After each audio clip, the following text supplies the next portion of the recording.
Last class में आपको variance और mean of the probability distribution के बारे में बताया था। तो वेरिएंस के एक बार दोबारा देख लें। वेरिएंस ऑफ एक्स, ये मैंने बताया था आपको, ई of x square minus E x का होल स्क्वायर। ई एक्स जो है that is mean of probability distribution. E x जो है मीन है प्रोबेबिलिटी डिस्ट्रीब्यूशन का, कोई भी प्रोबेबिलिटी डिस्ट्रीब्यूशन है इसका मीन है ई एक्स। मैथमेटिकल इसको एक और नाम भी बोलते हैं, it is also called as mathematical expectation. Mathematical expectation of random variable X. Mathematical expectation of random variable X, E of X. और ई ऑफ एक्स को म्यू से भी लिखते हैं। E of X is mu, that is sigma xi pxi. It is also written as mathematical expectation of random variable x sigma xi pxi i1 to n. तो ये है। अब आप देखें, दिस इज वेरिएंस। तो बेसिकली जो आपका mean of the random variable है that does not give idea about the, जिस मैंने आपको लास्ट क्लास में बताया था, variation in the values of random variable. तो मीन जो है वेरिएशंस ऑफ रैंडम वेरिएबल की वैल्यूज में जो है उसके बारे में आइडिया नहीं देता, variability. If variance is small, अगर वेरिएंस आपका स्मॉल है, the values are very close to mean. If variance is large, values are scattered. जैसे आपने स्टैटिस्टिक्स में पढ़ा था +1 में, जैसे मैंने आपको बताया था कि measures of dispersion, measures of dispersion. तो डिस्पर्शन के 3 मेजर होते हैं, आपको पता होगा। जैसे आपने स्टैटिस्टिक्स में पढ़ा था, mean deviation about mean, mean deviation about mean. उसके बाद सेकंड आपने पढ़ा था mean deviation about median, mean deviation about median. और तीसरा था आपका standard deviation. Out of these, इन तीनों में out of these standard deviation is most powerful method of, standard deviation जो है most powerful method of measure of dispersion. Standard deviation जो है मोस्ट पावरफुल मेथड है of measure of dispersion. Dispersion को major करने का most powerful method. Measures of dispersion 3 है, mean deviation about mean, mean deviation about median, और तीसरा है स्टैंडर्ड डेविएशन। इन तीनों में most powerful method of measure of dispersion जो है वो स्टैंडर्ड डेविएशन। तो ये स्टैटिक में हमने पढ़ा है कि most powerful method of measure of dispersion is standard deviation. 3 measures of dispersion है, ये आपको पता है। Out of these most powerful method is standard deviation, जिससे आपका डिस्पर्शन का पता लगता है, स्कैटरिंग, कितनी वैल्यू स्प्रेड है। तो ये पता लगेगा आपको स्टैंडर्ड डेविएशन से। तो इसमें भी वही है, स्टैट में भी। अब ये हो सकता है, we can have same mean, we can have same mean for different probability distribution. Same mean हो सकता है फॉर डिफरेंट प्रोबेबिलिटी डिस्ट्रीब्यूशन। बस इसके बाद हम प्रॉब्लम्स करेंगे और बर्नौलीज ट्रायल भी आज शुरू कर दूंगा। बस इसके बाद इसका लास्ट लेक्चर होगा and this chapter is over. ये ढंग से कराती है मैंने आपको चैप्टर। तो we can have same mean for different probability distribution. आपकी बुक का एग्जांपल ले रहा हूं। जैसे देखिए, आप x है रैंडम वेरिएबल, तो सेम मीन हो सकता है डिफरेंट प्रोबेबिलिटी डिस्ट्रीब्यूशन के लिए। ये देखिए, if x is random variable और ये इसकी प्रोबेबिलिटी है, x random variable, this is probability. तो देखिए, रैंडम वेरिएबल 1 2 3 4। अब इसकी प्रोबेबिलिटी नीचे 1/8, 2/8, 3/8, 2/8। ये आपके रैंडम वेरिएबल है जिसकी वैल्यूज है, ये नीचे इसकी प्रोबेबिलिटी है। तो यहां देखिए, mean of random variable x। तो रैंडम वेरिएबल x का mean that is equal to e of x, that is equal to sigma xi pxi। तो ये आप कैलकुलेट करें, sigma xi pxi, you calculate 1/8 plus 2 into 2/8 plus 3 into 3/8 plus 4 into 2/8। ये देखें, 8 is the LCM, 1 plus 4 plus 9 plus 8, तो 22/8। तो ये देखिए 11/4 मीन आया इस प्रोबेबिलिटी डिस्ट्रीब्यूशन का। अगर ये प्रोबेबिलिटी डिस्ट्रीब्यूशन है, अब एक और प्रोबेबिलिटी डिस्ट्रीब्यूशन देखें, वन मोर प्रोबेबिलिटी। आपकी बुक का एग्जांपल मैं ले रहा हूं, तो ये ध्यान दें, इससे आपको क्लियर हो जाएगा। देखें थोड़ा सा, तो मीन उसके बारे में दोबारा थोड़ा सा वेरिएंस के बारे में आपको बताया जा रहा है। ये देखें, this is new random variable y, this is it's probability. तो रैंडम वेरिएबल नया y है और इसमें आपके पास -1 0 1 -1 0 4, उसके बाद आपका 5 और उसके बाद आपका 6, उसके बाद उसके नीचे प्रोबेबिलिटी 1/8, 2/8, 3/8, 1/8, 1/8। ये रैंडम वेरिएबल है और ये नीचे इसकी प्रोबेबिलिटी है। इसका मीन देखें, E of y, mean of random variable y, random variable y का मीन। तो ये देखें सिग्मा yi p yi, तो ये मल्टीप्लाई करें -1/8, ये 0, 12/8, 5/8, 6/8, तो ये देखें 23/8 -1/8, 22/8, 11/4। तो ये देखें दोनों प्रोबेबिलिटीज जो आपके पास प्रोबेबिलिटी डिस्ट्रीब्यूशन है, दोनों अलग अलग प्रोबेबिलिटी डिस्ट्रीब्यूशन है for random variable x and y, but there mean is same. दो डिफरेंट प्रोबेबिलिटी डिस्ट्रीब्यूशन थी रैंडम वेरिएबल के लिए, लेकिन उनका मीन सेम है। तो ये देखें, तो mean is same, so for this purpose, तो ये देखें अब रैंडम वेरिएबल तो अलग अलग है, मीन सेम है, तो ये ध्यान दें, since to distinguish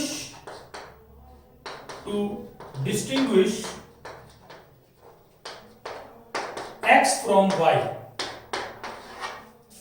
to distinguish x from y, capital X को y से डिस्टिंग्विश करने के लिए, तो distinguish random variable x from y, we need measure of extent। to distinguish random variable x from y, we need measure of extent। हमें measure of extent चाहिए, to which मतलब कहने का है कि x और y रैंडम वेरिएबल दोनों अलग अलग हैं, लेकिन दोनों का मीन सेम है। सेंट्रल मीन का आपको पता है, mean approximately locate centre, it locate centre, centre का इससे पता लगता है। तो लेकिन दोनों का मीन सेम है, लेकिन x और y रैंडम वेरिएबल तो अलग अलग है। So to distinguish x from y, x को y से डिस्टिंग्विश करने के लिए we need measure of extent, हमें मेजर ऑफ एक्सटेंट की जरूरत है। To which variable x and y spreads का मतलब स्कैटरिंग, आप समझ लें इस चीज को, मतलब दोनों रैंडम वेरिएबल अलग अलग हैं, दोनों का प्रोबेबिलिटी डिस्ट्रीब्यूशन अलग अलग है, पर मीन सेम है। तो रैंडम वेरिएबल x को y से डिस्टिंग्विश करने के लिए, y से अलग करने के लिए हमें मेजर ऑफ एक्सटेंट की जरूरत है। We require some measure of extent to which variable x and y spread, कि जहां पर x और y वेरिएबल स्प्रेड करें, we need measure of extent, we require measure of extent to which variable x and y spreads, कि variable x और y spread करें। For आपको पता ही है कि स्कैटरिंग मतलब सेंट्रल वैल्यू से बाकी वैल्यूज कितनी परे हैं, कितनी बिखरी हुई है, अगर उसके आसपास हैं तो आपका वेरिएंस कम होगा। अगर वेरिएंस बहुत ज्यादा है, जैसे आपने स्टैटिस्टिक्स में +1 में पढ़ा है, तो वैल्यूज का वेरिएशन बाकी मतलब जो वैल्यूज का डिफरेंस है, जो वैल्यूज है उनसे बहुत ज्यादा है, it means they are much scattered. तो ज्यादा स्कैटर्ड है तो वेरिएबिलिटी ज्यादा है, वैल्यूज की वेरिएबिलिटी ज्यादा है। जैसे आपने पढ़ा होगा कोएफिशिएंट ऑफ वेरिएशन, जैसे आपने +1 में पढ़ा था स्टैट में, standard deviation upon mean into 100, तो सिग्मा अपॉन मीन इनटू 100, +1 में पढ़ा था कोएफिशिएंट ऑफ वेरिएशन। तो जिसका कोएफिशिएंट ऑफ वेरिएशन ज्यादा है उसकी वेरिएबिलिटी ज्यादा होगी और कम स्टेबल होगा, और वेरिएबिलिटी कम है तो स्टेबिलिटी ज्यादा होगी। तो दिखती बात है, मोर कंसिस्टेंट यू कैन से। आपकी एनसीईआरटी में +1 में वर्ड यूज किया था मोर कंसिस्टेंट। अगर वेरिएबिलिटी कम है तो वेरिएबल इज मोर कंसिस्टेंट, तो ज्यादा कंसिस्टेंट है। तो to distinguish x from y, random variable x को y से डिस्टिंग्विश करने के लिए we need measure of extent, हमें मेजर ऑफ एक्सटेंट की जरूरत है। To which variable x and y spreads, कि जहां पर x और y की वैल्यू स्प्रेड करे, मतलब to since their mean is same, so to distinguish x from y, तो x को y से डिस्टिंग्विश करने के लिए, to distinguish x from y we need measure of extent, हमें मेजर ऑफ एक्सटेंट की जरूरत है, बाय विच या to which variables x and y spreads. तो ये आपके पास मेन चीज है। तो फॉर दैट पर्पस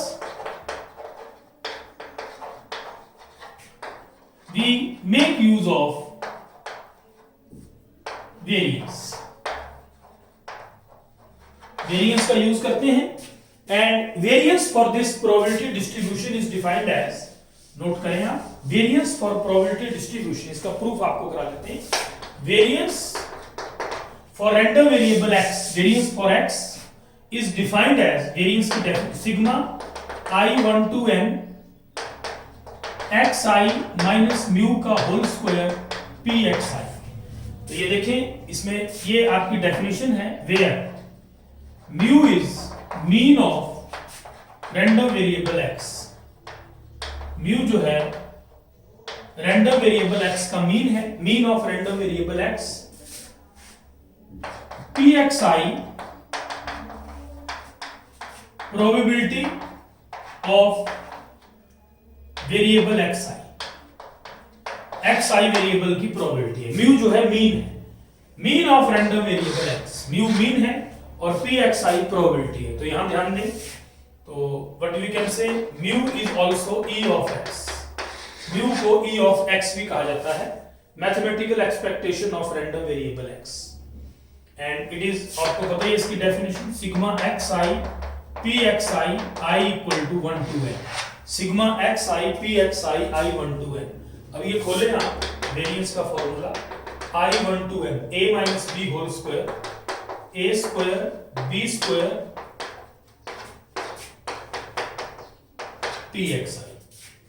अब ये मल्टीप्लाई करें, sigma I1 to n xi square pxi plus mu square pxi minus 2xi mu pxi। ये देखें आप, ये है आपके पास। अब इसको थोड़ा सिंप्लीफाई करेंगे, उससे फॉर्मूला ड्राइव हो, वेरिएंस ऑफ x।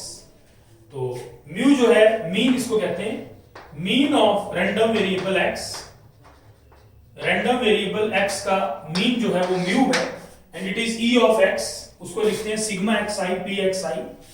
तो और ये सिग्मा xi pxi मीन है, और आपके पास जो वेरिएंस ऑफ x है, it is defined as variance of x, it is defined as, mu जो है वो मीन है, वेरिएंस ऑफ x आपको पता है sigma i1 to n sigma xi, ये लिखा है मैंने वेरिएंस का फॉर्मूला देखें यहां, sigma i1 to n xi minus mu whole square pxi। This is formula for variance of random variable x। ये फॉर होल स्क्वायर खोल दिया, देखिए ये आया a स्क्वायर, ये मल्टीप्लाई कर दिया, ये बन गया, इस वेरिएंस ऑफ x। अब इसको आप सिंपलीफाई करें, देखें क्या बनेगा ये, अगर आप इसको मल्टीप्लाई करेंगे, sigma xi square pxi I1 to n mu square sigma pxi 1 to n, ये देखें आप, ये बना। तो उसके बाद आपके पास माइनस 2, ये सिग्मा भी रहेगा इसमें, sigma is there, sigma sigma पूरे के बाहर है, माइनस 2 सिग्मा अलग अलग कर दिया, sigma xi mu pxi I1 to n। अब आपको पता है sum of the probabilities in probability distribution is 1। As we know, probabilities का सम प्रोबेबिलिटी डिस्ट्रीब्यूशन में 1 होता है, जैसे कि आपको पता है, as we know this thing, as we know sigma pxi is 1 I1 to n, sigma pxi 1 होता है, प्रोबेबिलिटी डिस्ट्रीब्यूशन में प्रोबेबिलिटीज का सम 1 है। तो ये देखें, ये बन जाएगा sigma I1 to n xi square pxi, ये आपका 1 हो गया, तो plus mu square minus 2, mu is constant, mu sigma I1 to n xi pxi। ये देखें, ये बना, तो ये बन जाएगा sigma I1 to n xi square pxi plus mu square. अब ध्यान दें, and this sigma xi pxi, अभी मैंने आपका मीन की डेफिनेशन आपको दी, एज वी नो, मीन की डेफिनेशन आपको दी, as we know sigma xi pxi, it is mu I1 to n, it is mean of probability distribution, mathematical expectation of random variable x, it is mathematical expectation of random variable x, random variable x का ये mathematical expectation है। This is the definition of mu sigma xi pxi। तो sigma xi pxi की जगह आप mu डाल सकते हैं, तो what you are getting here, तो रिक्वायर्ड बन गया sigma i 1 to n xi square pxi, ये देखिए आप ध्यान दें, i 1 to n sigma xi square pxi plus mu square minus 2 mu sigma xi pxi mu हो गया। तो ये बन गया i 1 to n xi square pxi minus mu square, क्योंकि 2 म्यू into म्यू स्क्वायर, तो it will become minus 2 mu square. तो what is variance of x, variance of x बना sigma xi square pxi i 1 to n minus mu को आप पता क्या लिख सकते हैं, e of x, mathematical expectation of random variable x। तो mu is called as mathematical expectation of random variable x। तो ये आपका वेरिएंस का प्रूफ हो गया। तो इस ढंग से आपने किसी रैंडम वेरिएबल का वेरिएंस कैलकुलेट करना है। तो this formula I have derived, ये फॉर्मूला आपको डिराइव कर दिया। उसमें सिलेबस में वैसे मीन और वेरिएंस के बारे में लिखा है कि नहीं है, लेकिन फिर भी प्रोबेबिलिटी में आ रहा है तो मैंने करवा दिया। अगर क्वेश्चन आ नहीं जाएगा तो मैंने करवा दिया, ये होता है। इसकी वैल्यू डाल दें, क्वेश्चन इसके मैंने आपको कराई दिए थे, प्रूफ भी इसका हो गया। xi स्क्वायर pxi माइनस इसकी जगह आएगा sigma xi pxi i 1 to n, this is e of x, mathematical expectation of random variable x। तो this is variance of x, ये आपका variance of random variable x आया। तो ये proof है, प्रूफ आपको करा दिया। नाउ लेट अस सी सम प्रॉब्लम्स, तो उससे आपको चीजें क्लियर हो जाएंगी, उससे प्रोबेबिलिटी डिस्ट्रीब्यूशन का भी पता लग जाएगा और इसके क्वेश्चन भी हो जाएंगे। तो let us start some problems, कुछ प्रॉब्लम्स हम करेंगे जिससे कि कंसेप्ट में थोड़ी सी आपको क्लैरिटी आएगी और क्वेश्चंस भी आपके क्लियर होंगे। तो थोड़ा सा देखें ये क्वेश्चन आप, काफी क्वेश्चन मैंने करा भी दिए थे लास्ट क्लास में। जैसे 10th क्वेश्चन है 13.4 का क्वेश्चन 10 देखें आप, please see the question 10। Find mean number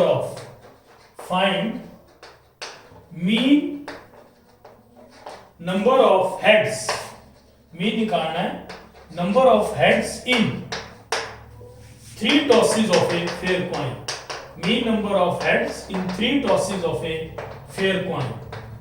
एक फेयर कॉइन है, फेयर कॉइन का मतलब है हेड टेल की प्रोबेबिलिटी हाफ है। मीन निकालना है of number of heads, mean निकालना है नंबर ऑफ हेड्स का in fair tosses of a, in 3 tosses of a fair coin, coin को 3 बार फेंका। तो देखिए मीन नंबर ऑफ हेड्स, तो आपको पता है x is the random variable which is denoting number of heads. तो अगर 3 बार कॉइन फेंका जाए फेयर कॉइन का मतलब हेड टेल की प्रोबेबिलिटी हाफ है। You can say unbiased coin also, fair coin is called as unbiased. एक होता है बायस्ड जिसमें हेड को प्रेफर करेंगे, टेल को प्रेफर करेंगे। तो इसमें देखें आप 3 tosses of a fair coin अगर 3 बार फेंकेंगे तो हेड एक बार भी नहीं आ सकता। Random variable can take value 0 1 2 3। तो यहां लिखेंगे first of all we will write sample space. सबसे पहले हम सैंपल स्पेस लिखेंगे for 3 tosses of a fair coin, sample space for 3 tosses of a fair coin.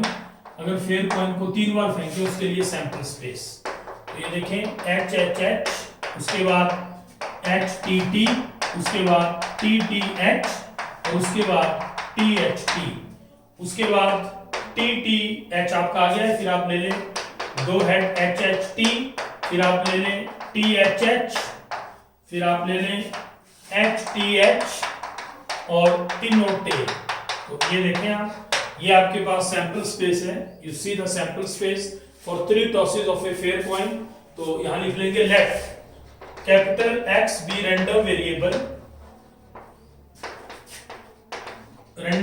है which denotes number of heads. Capital X एक random variable है जो number of heads को denote कर रहा है। Capital X is a random variable के number of heads कितने आ रहे हैं। तो here capital X can take value, capital X can take value 0 1 2 3। कहने का मतलब हेड 3 बार फेंका, एक भी बार हेड नहीं आया, एक बार हेड आ गया, 2 बार आया, तीनों बार आया। तो x is a random variable which is denoting number of heads. तो random variable can take value 0 1 2 3। तो यहां पर देखें आप 0, if random variable is 0 it's probability इसमें आएगा p t t, तीनों टेल, पहली बार टेल एंड दूसरी बार भी टेल एंड तीसरी बार भी टेल, क्योंकि जब भी कॉइन फेंकेंगे तो हेड और टेल की प्रोबेबिलिटी हाफ है, 1/2। Whenever we toss a coin, the probability of head and tail is same. So you are getting 0 head is 1/8. P x equal to 1, एक हेड में देखें कौन से इवेंट फेवर कर रहे हैं, H T T, फिर आपका आएगा T T H, फिर आपका आएगा T H T। एक हेड को ये फेवर कर रहे हैं, या ये होगा या ये होगा या ये होगा, साइमल्टेनियसली तीनों तो हो नहीं सकते, दिखती बात है। आइदर दिस विल अकर और दिस विल अकर और दिस विल अकर, तो म्यूचुअल एक्सक्लूसिव है तो प्लस आएगा, फिर mutual exclusive this will change into plus और ये मल्टीप्लाई होगा, तो P H T T plus P T H T, तो H T T हेड आया 1/2 एंड टेल ये आया, फिर P T T H में आएगा, देखिए आप ध्यान दें T T H में, तो यहां पर 1/2 1/2 1/2, T H T 1/2 1/2 1/2, तो यहां पर आया 3/8, एक हेड की 3/8। उसके बाद टू हेड्स, दो हेड्स का मतलब है x इक्वल टू 2, तो दो हेड में लिखें आप क्या आएगा, इसमें फेवरिंग केसेस देखें, इसमें जो आएगा से H H T T H H, उसके बाद आएगा H T H, तो दो हेड्स का ये होगा तो ये नहीं होगा, ये होगा तो ये नहीं होगा, तो it will be converted into plus P T H H plus P H T H, तो ये देखें H H T 1/2 1/2 1/2 और 1/2 1/2 1/2 1/2 1/2 1/2, तो यार 3/8, तो ये 2 हेड्स का आया। उसके बाद तीनों हेड आए, all the 3 times you get A head, तो Px इक्वल टू 3, तो ये देखिए तीनों हेड आए, तो PHH, तो इसमें 1/2 1/2 1/2 ये आएगा 1/8, तो ये 1/8 है, तो ये देखें आप, ये आपके पास प्रोबेबिलिटीज आ गई सबकी, इसको आप टेबुलर फॉर्म में लिख दें, तो टेबल फॉर्म में लिखने की बात है, तो ये देखें आप ध्यान दें, you write this in tabular form,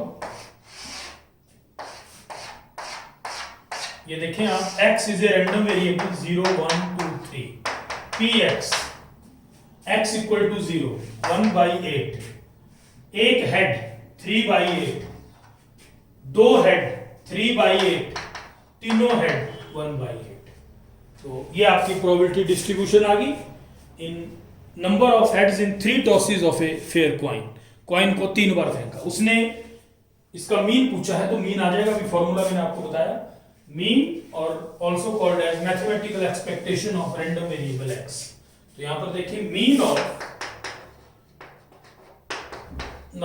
of random variable x, इसको म्यू कहेंगे, सिग्मा xi pxi, और i आपको पता है ये 0 to 3 जाएगा, इसमें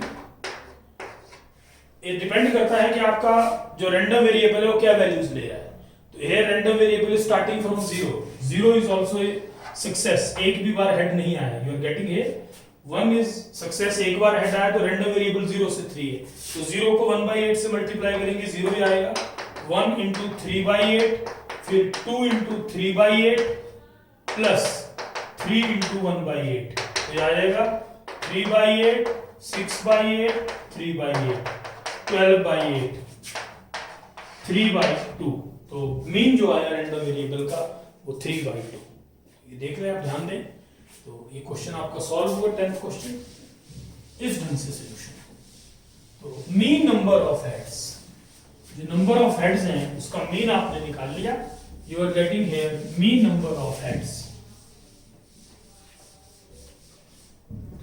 इस ढंग से आपका मीन नंबर ऑफ हेड्स आएगा।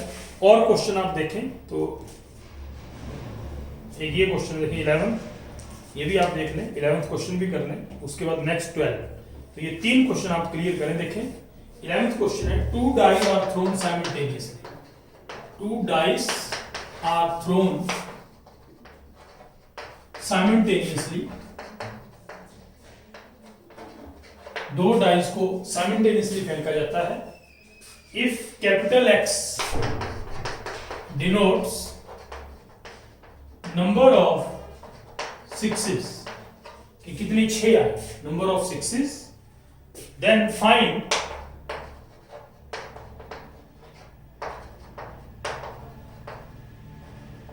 mathematical expectation of random variable x। तो दो डाइस को साइमल्टेनियसली फेंका जाता है, तो ध्यान दें, तो dice are thrown simultaneously, capital X denote number of sixes, के कितने 6 आए, तो लिखिए if two dice are thrown simultaneously, if two dice are thrown simultaneously, अगर दो डाइस को साइमल्टेनियसली फेंका जाता है, टोटल आउटकम्स, जो टोटल आउटकम्स होंगे they are 36, total outcomes 36, total outcomes 36 होंगे, ये दो डाइस अगर साइमल्टेनियसली फेंकी जाती है, तो these are the total number of outcomes. अब ध्यान दें, थोड़ा सा कंसंट्रेट करें। उसके बाद आ जाता है let capital X be random variable, capital X random variable है which denote number of sixes in two throws, in two throws, तो दिखती बात है, here capital X can take value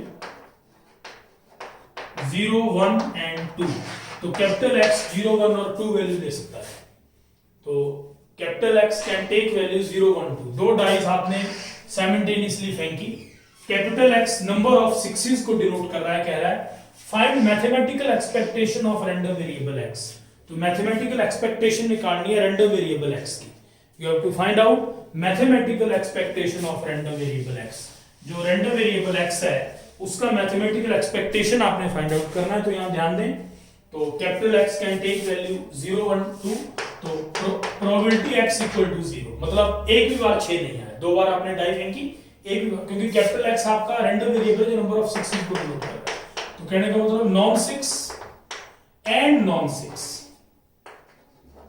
6 नहीं आया,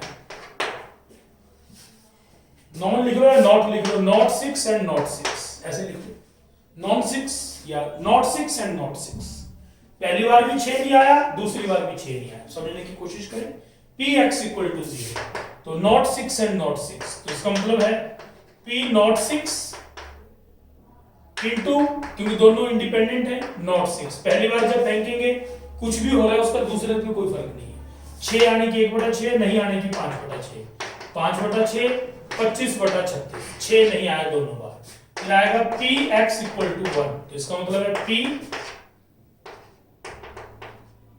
6 पहले 6 एंड नॉट 6, और नॉट 6 एंड 6, समझने की कोशिश करें, 6 आया और 6 एंड 6 नहीं आया दूसरी बार, और पहले 6 नहीं आया फिर 6 आया, मतलब ऐड हो जाएंगे 6 and not 6 plus not 6 and 6, तो 6 आया मतलब 1/6, एंड 6 नहीं आया मल्टीप्लाई हो जाएगा, क्योंकि जब भी आप डाई फेंक रहे हैं तो कोई भी इवेंट हो रहा है तो इंडिपेंडेंट है, पहली बार जब आप डाई फेंक रहे हैं तो हर एक नंबर की प्रोबेबिलिटी 1/6 है, और किसी नंबर के नहीं आने की 5/6, जब आप दूसरी बार फेंकेंगे तो उसका पहले से कोई इफेक्ट नहीं है, पहले पे उसका कोई इफेक्ट नहीं, क्योंकि जब दूसरी बार डाई फेंक रहे हैं तो दे इवेंट्स आर इंडिपेंडेंट, हर एक बार हर एक नंबर की प्रोबेबिलिटी दिखती है, 5/6 5/6, तो ये बना 5/36 5/36, तो ये बना 10/36, तो ये नंबर 1 आया, ये नंबर 2 आया, so this is number 1, this is number 2।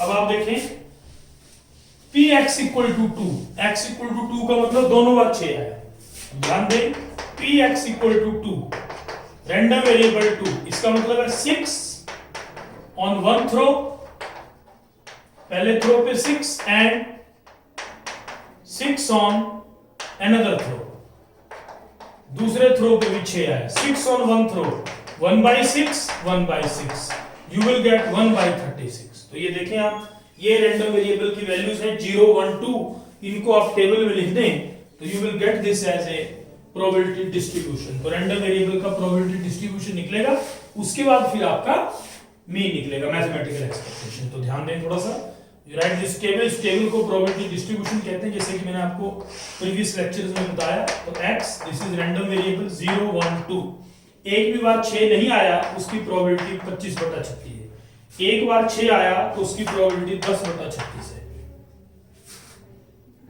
आप ध्यान दें, एक भी बार 6 नहीं आया तो उसकी प्रोबेबिलिटी 25/36 है, और दोनों बार 6 आया उसकी प्रोबेबिलिटी 1/36 है। आप चेक कर सकते हैं, सम ऑफ द प्रोबेबिलिटीज इज 1। तो ये ध्यान दें, सम ऑफ द प्रोबेबिलिटीज इज 1 है। प्रोबेबिलिटी डिस्ट्रीब्यूशन का यही एक आइडेंटिफिकेशन है कि जो प्रोबेबिलिटी डिस्ट्रीब्यूशन टेबल हो, प्रोबेबिलिटी डिस्ट्रीब्यूशन होता है, उसमें प्रोबेबिलिटीज का जो सम है that is your 1। Sum of the probabilities is always 1। तो ये नोट करें आप, प्रोबेबिलिटीज का जो सम है दैट इज 1। तो ये देखिए 1 सम है। अब इसका मीन देखें आप, mean of random variable x, mean of random variable x that is e of x, mathematical expectation u can से सिग्मा xi pxi, i जाएगा इसमें 0 to 2, तो मल्टीप्लाई करें, ये 0 हो जाएगा 10/36 प्लस 2/36, 12/36, 1/3। तो ये मीन आ गया, देखिए आप, you are getting here mean. तो mean of random variable is, you are getting here, तो this is the required mean. तो समझने की कोशिश करें, required mean is 12/36 and you are getting here 1/3। तो नोट करें आप, this is the required solution. इस ढंग से आंसर है। तो ये है number of heads, number of sixes. तो एक बार 6, एक भी बार नहीं आया, एक बार आया, और इस ढंग या 2 बार आया, दोनों बार 6 आ गया तो उसकी प्रोबेबिलिटी ये है। तो नोट कर रहे हैं आप ढंग से, this is the required solution. In this manner you will proceed. तो ये आपका मीन ऑफ रैंडम वेरिएबल आ गया। तो नोट कर रहे हैं आप ढंग से, this is the mean of random variable. Replacement from first 6 positive integers, capital X denote larger of two number obtained, दोनों में जो larger obtain हुआ वो हुआ। तो total possible cases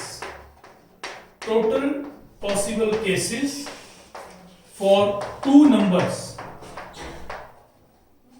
to be selected, for two numbers to be selected without replacement, total possible cases for two numbers to be selected without replacement, 6 into 5 that is 30।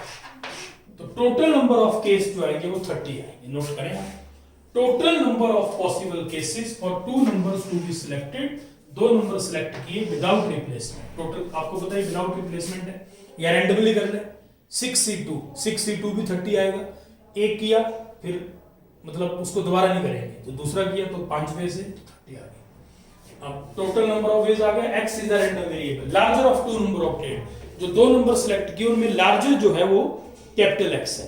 तो आपको पता है जो नंबर्स हैं आपके, पहले 6 पॉजिटिव इंटीजर 1 से लेकर 6 तक है नंबर, तो आपको पता है लार्जर ऑफ 2 नंबर, तो 1 नहीं आ सकता क्योंकि 1 से छोटा कोई नहीं है। उसने ना capital X is a random variable that denote larger of 2 number, जो 2 नंबर ऑब्टेन किए उनमें लार्जर 2 मतलब होना चाहिए एक नंबर, तो लार्जर नंबर 1 नहीं, 1 से आपको पता छोटा कोई नहीं है, 1 से 6 तक है, तो कहां से शुरू होगा 2 से। तो here random variable x can take value, random variable x can take value 2 3 4 5 और 6, क्योंकि 1 नहीं हो सकता। It cannot take value 1, it cannot take value 1, ये 1 नहीं ले सकता, because 1 is not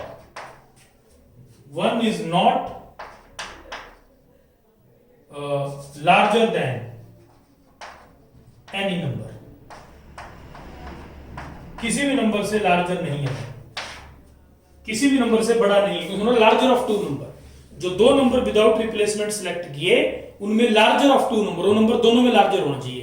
तो आपको पता ही है 1 किसी भी नंबर से लार्जर नहीं है, क्योंकि 1 जो है वो किसी नंबर से बड़ा नहीं, 1 से 6 तक नंबर है। हाँ 2 तो 2 से शुरू होगा। So p x equal to 2, larger of two number, दोनों में लार्जर 2 आए, ये मतलब हुआ इसका। इसने बोला capital X denote larger of two number, जो दो नंबर रैंडमली सिलेक्ट किए उनमें आपका लार्जर होना चाहिए नंबर। तो 1 से 6 है, तो 2 आपको पता 2 से नीचे 1 है, तो 2 से नीचे 1 है तो 1 और 2 में लार्जर 2 है, तो एक आएगा पहला 1 हुआ एंड 2 और दूसरा होगा 2 1। ये ध्यान दें आप, 1 2 मान लो पहले 1 आ गया फिर 2 आया, 2 आया फिर 1 आया, तो इन दोनों में लार्जर क्या है? 2 इज लार्जर, क्योंकि 1 और 2 में लार्जर 2 है। 2 numbers, x is a random variable which denote larger of two number, दोनों में जो लार्जर है, तो 1 और 2 में लार्जर आपका 2 है, तो 1 जो है वो किसी भी नंबर से लार्जर नहीं है, किसी भी नंबर से बड़ा नहीं है 1। समझे बात को? तो इसलिए आपका रैंडम वेरिएबल 1 नहीं हो सकता, 2 से होगा। तो फिर px equal to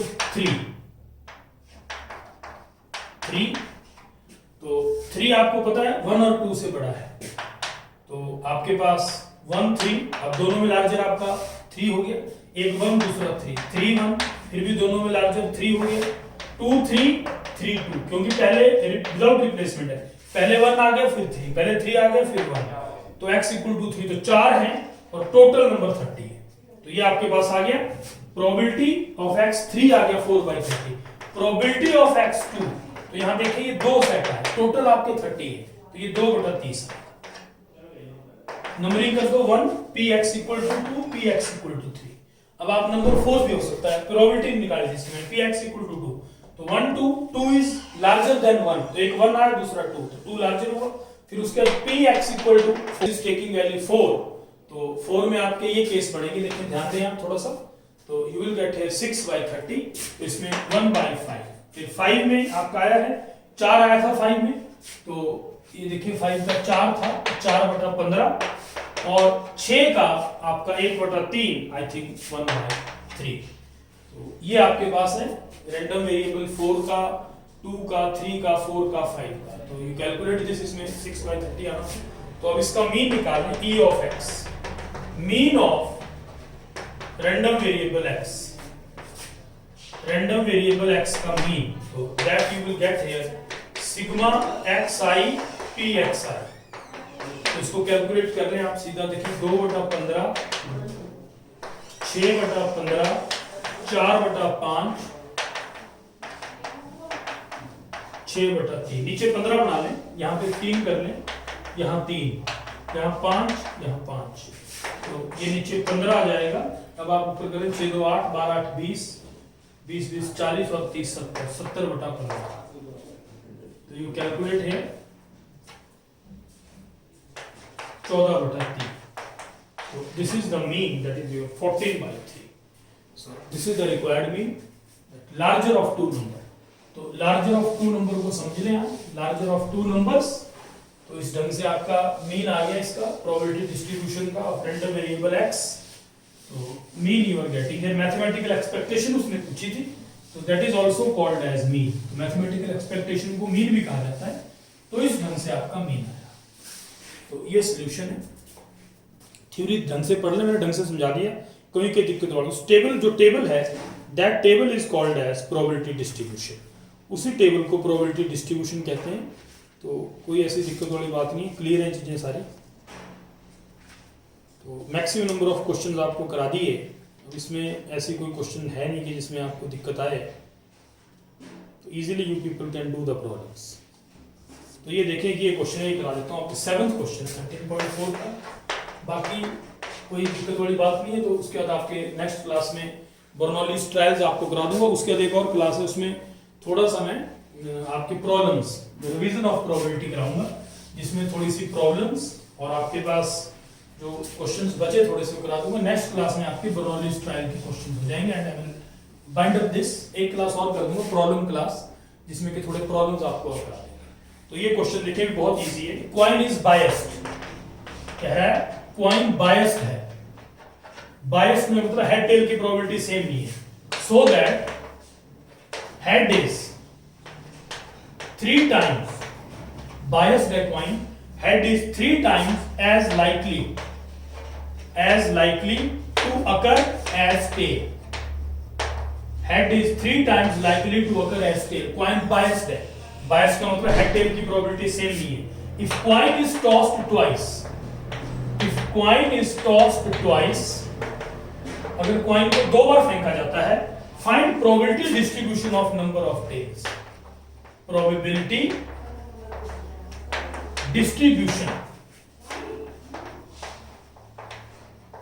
of number of tails. तो ये देखिए कॉइन बायस्ड है. बायस्ड का मतलब है हेड टेल की प्रोबेबिलिटी सेम नहीं है. Head is 3 times likely to occur as tail. इतनी बात दिखती है जब कॉइन फेंकेंगे या तो हेड आएगा या टेल आएगा. दे आर एग्जॉस्टिव. कम से कम एक तो होगा ही होगा. और म्यूचुअली एक्सक्लूसिव भी है. एक्सक्लूसिव इसलिए कि अगर हेड आएगा तो टेल नहीं आएगा, टेल आएगा तो हेड नहीं आएगा. Exhaustive and exclusive. अगर एग्जॉस्टिव में मतलब होता है, एग्जॉस्टिव का मतलब होता है कि एटलीस्ट वन ऑफ देम अकर. कम से कम एक करेगा, एक से ज्यादा भी कर सकते हैं. लेकिन अगर एक्सक्लूसिव भी है, उसके मतलब उनमें अगर कॉमन भी कुछ नहीं है, if they are exhaustive as well as exclusive, कहने का मतलब अगर उनमें कॉमन भी कुछ नहीं है तो वो म्यूचुअली एक्सक्लूसिव भी है, एग्जॉस्टिव भी है. उस केस में प्रोबेबिलिटीज का सम 1 होता है. If mutually exclusive and exhaustive तो प्रोबेबिलिटीज का सम 1 है. अगर आपकी एक्सॉस्टिव है तो सारी प्रोबेबिलिटीज का सम 1 नहीं होगा. Sum of the probabilities is not 1, क्योंकि एग्जॉस्टिव में एटलीस्ट वन ऑफ देम. हाँ, सैंपल स्पेस का तो प्रोबेबिलिटी 1 होगा, लेकिन जब आपके म्यूचुअली एक्सक्लूसिव हैं और एग्जॉस्टिव हैं तो प्रोबेबिलिटीज का सम 1 होगा. एग्जॉस्टिव में at least one of them occurs, मतलब एक से ज्यादा भी हो सकते हैं. म्यूचुअली एक्सक्लूसिव एंड एग्जॉस्टिव हैं तो only one and only one of them occur. अगर आप कॉइन फेंकेंगे तो हेड आएगा या टेल आएगा, दोनों में से एक इवेंट होगा. आइदर हेड विल कम और टेल विल कम, ये ध्यान रखें. तो इसमें आप मान लेंगे let probability of tail. Probability of tail मानेंगे. प्रोबेबिलिटी ऑफ टेल, टेल का प्रोबेबिलिटी आप मान लेते हैं P है. So according to question probability of head, तो हेड का प्रोबेबिलिटी 3P होगी. टेल का प्रोबेबिलिटी P मान लिया, हेड का प्रोबेबिलिटी 3P हो गया. क्यों? Head is 3 times likely to occur as tail. तो हेड जो है वो 3 टाइम्स ज्यादा प्रोबेबल है टेल अकर करने की. तो टेल का अगर P है तो हेड का 3P होगा. जब आप कॉइन फेंकेंगे तो दे आर म्यूचुअली एक्सक्लूसिव. अगर हेड आएगा तो टेल नहीं आएगा, टेल आएगा तो हेड. एंड एग्जॉस्टिव, दोनों में से कम एक होगा. अगर म्यूचुअली एक्सक्लूसिव एंड एग्जॉस्टिव है तो ये चीज आपको पता होनी चाहिए. प्रोबेबिलिटी ऑफ टेल, इस इवेंट को E1 मान लिया, इस इवेंट को E2 मान लिया. समझने की कोशिश करें. This is E1, this is E2. तो एटलीस्ट वन, देखिए E1 यूनियन E2, ये तो ठीक है कि सैंपल स्पेस होगा क्योंकि एग्जॉस्टिव है. ये तो हेड आएगा या टेल आएगा. और सैंपल स्पेस की प्रोबेबिलिटी 1 होती है. मतलब P of E1 union E2 अगर एग्जॉस्टिव है तो वो यूनियन सैंपल स्पेस होगा. और सैंपल स्पेस की प्रोबेबिलिटी 1 होती है, यू नो. बट इसमें ये कांसेप्ट है कि वो एक्सक्लूसिव भी है. एक्सक्लूसिव का मतलब अगर हेड आएगा तो टेल नहीं आएगा, टेल आएगा तो हेड नहीं आएगा, दोनों एक दूसरे को रोकेंगे. अगर एक्सक्लूसिव है तो union is converted into plus. तो ये सबसे बड़ा इसमें प्लस पॉइंट है. तो ये चीज आप क्लियर करें. One and only one of them occur, जो बेस थ्योरम में होता है. बेस थ्योरम में event mutually exclusive and exhaustive करते हैं हम, तो प्रोबेबिलिटीज का सम 1 आता है. तो mutually exclusive and exhaustive, so sum of their probabilities is 1. तो उनकी प्रोबेबिलिटीज का सम 1 होगा. इसका मतलब है P plus 3P will be 1, 4P1. इसका मतलब है P आ गया 1/4. तो इसका ये चीज क्लियर नोट करें आप. P of E1, तो इसका मतलब है P of E1, टेल की प्रोबेबिलिटी 1/4 और हेड की प्रोबेबिलिटी जो होगी वो 3/4 होगी. ये नोट करें आप. The probability of tail is 1/4, head की probability 3/4 होगी. बुक में डायरेक्ट लिखा है, मैंने आपको समझा दिया. जो बेस थ्योरम में हम पार्टीशंस लेते हैं E1, E2, En, partition of sample space का मतलब है one and only one of them occur. सिर्फ एक होगा और एक one of them must occur, एक जरूर होगा और सिर्फ एक ही होगा. या तो हेड आएगा या टेल आएगा. तो म्यूचुअली एक्सक्लूसिव भी हुए, एग्जॉस्टिव भी हुए. म्यूचुअली एक्सक्लूसिव एंड एग्जॉस्टिव में प्रोबेबिलिटी का सम 1 होगा. एग्जॉस्टिव में यूनियन सैंपल स्पेस होगा, ठीक है, उसकी प्रोबेबिलिटी 1 है. लेकिन एक्सक्लूसिव भी है तो एक्सक्लूसिव में union is converted into plus. मैंने आपको बताया था. तो P E1 क्योंकि इंटरसेक्शन 0 है तो ये बन गया. वहां से ये चीज है. अब बहुत इजी है. अब आप इसका सैंपल स्पेस लिखें. देखें, कॉइन को 2 बार आपने फेंका तो you write sample space. If throw it 2 times तो HH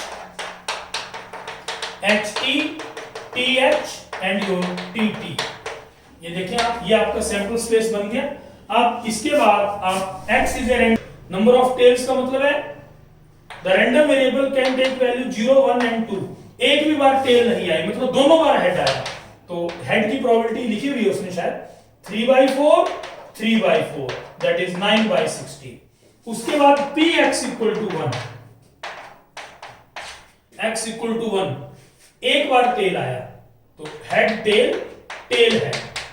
जब कॉइन दो बार फेंकेंगे, पहली बार हेड आएगा दूसरी बार टेल आएगा, और पहली बार टेल आ गया दूसरी बार हेड आएगा। दोनों म्यूचुअली एक्सक्लूसिव हैं, PHT प्लस PTH। तो PHT हेड की 3/4, हेड की 3/4 है, टेल की 1/4 प्लस 1/4 3/4, तो दैट इज 6/16। तो इसको 16 रहने नीचे, क्योंकि कैलकुलेशन में जैसे वेरीफाई करना है कि सम 1 है तो वो ठीक रहता है। काटना काट भी सकते हैं, आपकी मर्जी है। So assign it number 1, assign it number 2।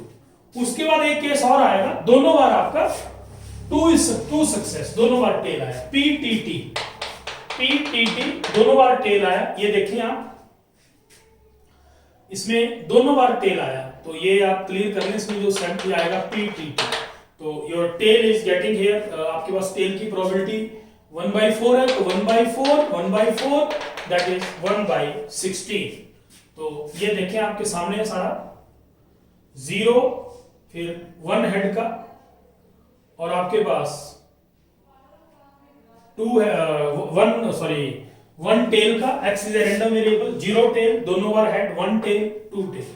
तो इसको आप टेबल में लिख दें, तो that table is probability distribution. अब ध्यान दें, you write this in table, ये टेबल बना लें आप इसका। इसमें देखें x is a random variable, px 0 1 2, एक भी बार आपका टेल नहीं आया, तो इसका 9/16 एक बार टेल आया, 6/16 दो बार टेल आया, 1/16। तो ये आपके पास जिसको कि आप कह सकते हैं कि ये प्रोबेबिलिटी डिस्ट्रीब्यूशन ही पूछा है इसने। तो this is the probability distribution of number of tails. So ये आपका कंप्लीट हुआ, this is probability distribution of number of tails. So this is question number 7। तो मैक्सिमम क्वेश्चन करा दिए। इसके नेक्स्ट क्लास में आपको बर्नौलीज ट्रायल, जो एक क्वेश्चन आपको दिया था मैंने IIT का क्वेश्चन, जो जिसमें कि 2 ऑप्शन थे, वो नेक्स्ट क्लास में करा दूंगा। उसके बाद एक प्रॉब्लम क्लास कर लेंगे, जिसमें थोड़े से इसके जो बर्नौलीज ट्रायल पे IIT में क्वेश्चन आए, वो आपको थोड़े से जेईई मेंस और IIT के क्वेश्चन करा दूंगा। इसके ज्यादा क्वेश्चन जेईई मेंस में आते हैं, बोर्ड पॉइंट ऑफ व्यू से इंपॉर्टेंट है। एक अभी मैं आपको बात बता रहा था कि अगर म्यूचुअली एक्सक्लूसिव एंड एग्जॉस्टिव हैं, तो one and only one of them अगर, जैसे आपने एग्जांपल दे रहा हूं आपको, it die is thrown, it die is thrown, ये चीज आप क्लियर कर लें। इसमें कई बार कंफ्यूजन रहती है, कई बच्चों ने मेरे से पूछा भी इसमें व्हाट्सएप पे कि दोनों में क्या फर्क है। देखो मैं क्लियर कर रहा हूं, die is thrown, consider 2 events, आप 2 इवेंट कंसीडर करें। A getting even number, getting an even number, event B getting an odd number। तो A का सैंपल स्पेस आप देखें 2 4 6, B का सैंपल स्पेस देखें 1 3 5। ये B का सैंपल स्पेस है, देखें ये B का है, ये A का है, गेटिंग ए इवन नंबर। अब आप देखें जो सैंपल स्पेस है वो आपका 1 2 3 4 5 6 है, तो विच इज ए यूनियन। दोनों का जो यूनियन कर दें तो वो सैंपल स्पेस आएगा। दोनों का यूनियन सैंपल स्पेस है, ए और बी का यूनियन कर दें, you will get sample space. तो ए हुआ getting a even number, B हुआ getting a odd number. Getting a odd number है, ए के सैंपल स्पेस में 2 4 6 आएगा, बी के सैंपल स्पेस में 1 3 5 है, और दोनों का यूनियन आपका सैंपल स्पेस है। इट मींस यूनियन अगर सैंपल स्पेस है, हियर दे आर, ये जो है आपके म्यूचुअली, ये म्यूचुअली एग्जॉस्टिव है, they are exhaustive and exclusive also. Exclusive also, exclusive इसलिए है बिकॉज ए इंटरसेक्शन बी 5, क्योंकि दोनों में कॉमन कुछ नहीं है। They are mutually exclusive and exhaustive, क्योंकि दोनों में कॉमन कुछ नहीं है। अगर आपका ये होगा तो ये नहीं होगा, ये होगा तो ये नहीं होगा, ये इसको रोकेगा, ये इसको रोकेगा। They are mutually exhaustive and exclusive. तो इस केस में मतलब अगर आप ध्यान दें, ये तो क्लियर है कि पी ए यूनियन बी, ये तो दिखती बात है, एग्जॉस्टिव है तो यूनियन सैंपल स्पेस होगा। लेकिन साथ में एक बात और है कि अगर ये म्यूचुअली एक्सक्लूसिव है तो आपका दोनों में कॉमन कुछ नहीं होगा। मतलब ये हो रहा है तो ये नहीं हो रहा, ये हो रहा है तो ये नहीं हो रहा है। तो यहां पर P A union B A union B का फॉर्मूला आपने पढ़ा है, P A plus P B minus P A intersection B, ये होता है। ए इंटरसेक्शन बी फाई है तो उसकी प्रोबेबिलिटी 0 होगी, तो ये आएगा P A plus P B. P A plus A में 3 है, 3/6, 3/6, तो ये बन गया 6/6 1। तो अगर वो म्यूचुअली एक्सक्लूसिव और एग्जॉस्टिव दोनों हैं तो इसका मतलब है P A union B is converted into P A plus P B. P A union B P A plus P B में कन्वर्ट होगा। Union is converted into plus, union आपका प्लस में चेंज होगा अगर वो म्यूचुअली एक्सक्लूसिव और exhaustive है, क्योंकि ए इंटरसेक्शन बी फाई है तो उसकी प्रोबेबिलिटी 0 होगी। तो P A union B P A plus P B, तो प्लस में चेंज हो गया, प्लस में चेंज हो गया मतलब प्रोबेबिलिटी का सम आपका 1 है। ये नोट करें, ये 100% होगा। म्यूचुअली एक्सक्लूसिव और एग्जॉस्टिव है तो A union B P A plus P B 1 हो गया। अब आप देखें, ऐसा एग्जांपल मैं आपको दे रहा हूं जिसमें एग्जॉस्टिव तो है लेकिन वो एक्सक्लूसिव नहीं है। देखिए आप ध्यान दें थोड़ा सा, a die is thrown, consider 3 events A B and C. Event A देखें, 3 इवेंट आप कंसीडर करें ए बी एंड सी। तो पहला इवेंट आप डिस्क्राइब कर रहा हूं मैं, getting a number less than 4। B लिखें, getting a number between you can say 2 and 5, मतलब that is greater than 2 and less than 5, ऐसे समझिए। और सी, इवेंट सी लिखें, getting a number greater than 4, 4 से बड़ा। तो ए का सैंपल स्पेस आप देखें लेस देन 4, 1 2 3, बिटवीन 2 and 5 मतलब 3 4, और ग्रेटर देन 4 5 6, ये ग्रेटर देन 4 है। अब आप ध्यान दें यहां पर, इतना तो क्लियर है, here A B and C are exhaustive, ये एग्जॉस्टिव है। Why? Because A union B union C is equal to S, क्योंकि सबका यूनियन करें तो 1 2 3 4 5 6 आएगा, और वही आपका सैंपल स्पेस। अगर A union B union C कर दें तो सबका यूनियन आपका 1 से 6 तक आएगा, जो कि सैंपल स्पेस। अगर डाई को आप लेंगे तो सैंपल स्पेस आपका ये है, die thrown, then sample space जो है आपका 1 2 3 4 5 6 है, 1 से 6 तक आपका सैंपल स्पेस है। तो ये देखें 1 से 6 तक सैंपल स्पेस है, ये देखें आप। तो A union B union C आपका 1 से 6 तक नंबर है, और वही आपका तीनों का जो यूनियन किया वो भी वही आया। इसका मतलब है दे आर एग्जॉस्टिव, ये तो कंफर्म हो गया एग्जॉस्टिव है। Union is sample space and probability of sample space is 1। Probability of sample space 1 कहने का मतलब probability of A union B union C आपकी 1। ये भी चीज क्लियर हो गई। अब दूसरी बात देखें, they are not mutually exclusive. Here they are not mutually exclusive, ये mutually exclusive नहीं है। अब क्यों नहीं है देखिए, रीजन दें। जैसे मैंने आपको बोला म्यूचुअल एक्सक्लूसिव का मतलब है कि एक दूसरे को रोकेगा। अब जैसे मान लो आपने डाई फेंकी और नंबर आपका 3 आ गया, अगर नंबर 3 आ गया तो वो 4 से भी कम है और 2 और 5 के बीच भी है। कहने का मतलब इवेंट ए भी हो गया, बी भी हो गया। तो वही बात आ गई, दे आर एग्जॉस्टिव, कहने का मतलब एटलीस्ट वन ऑफ देम अकर, उनमें से कम एक होगा, एक से ज्यादा भी हो सकते हैं।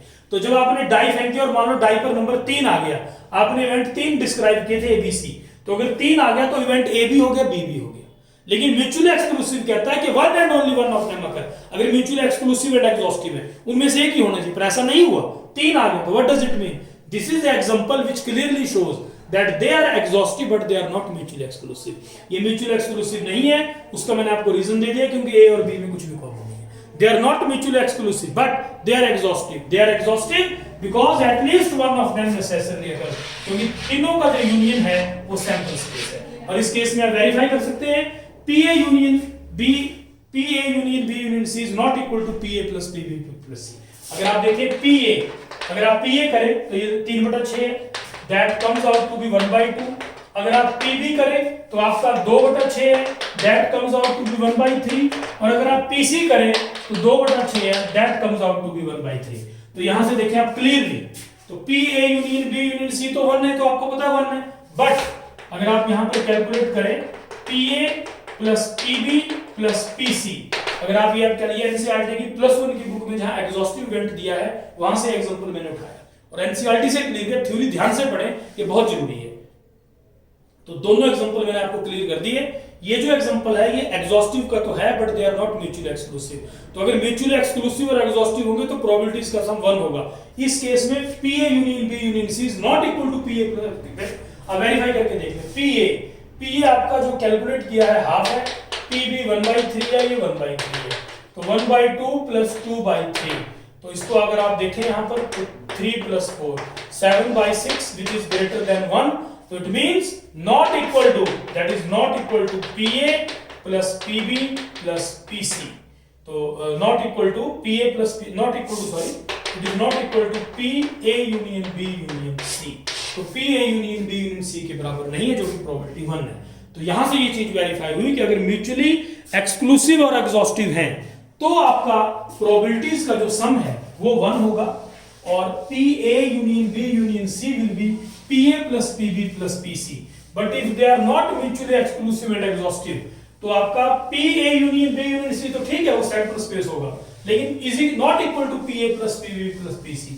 ये जो एग्जांपल मैंने आपको बताया ये ऐसा एग्जांपल है, they are exhaustive but they are not mutually exclusive। और इससे पहले जो एग्जांपल लिया था getting a even getting a odd, वो ऐसा एग्जांपल है that is mutually exclusive also exhaustive also. तो नेक्स्ट क्लास में बर्नौलीज ट्रायल्स के बारे में करेंगे, बाइनोमियल डिस्ट्रीब्यूशन के बारे में, और एक और क्लास आपको कर दूंगा जिसमें थोड़ी सी रिवीजन और प्रॉब्लम्स क्लास कर लेंगे उसको।